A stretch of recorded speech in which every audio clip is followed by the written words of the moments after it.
அந்த ஏரிக்கு போகாத, அங்க உள்ள ஆவி இருக்கு.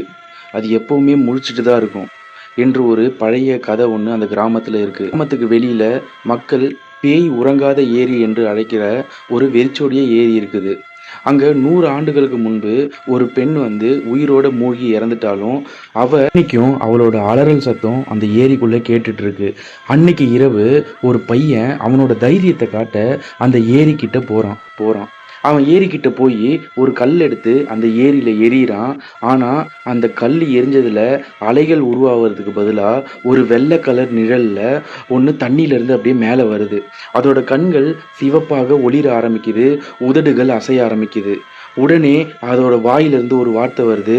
இப்போ நீயும் இங்க தங்க வேண்டிய நிலைமை உருவாயிடுச்சு. அடுத்த நாள் காலையில கரையில அவனோட செப்பல் மட்டும் இருக்கு. அதே நாள் இரவு அந்த ஏரிக்குள்ள இருந்து ஒரு புதிய நிழல் உருவாக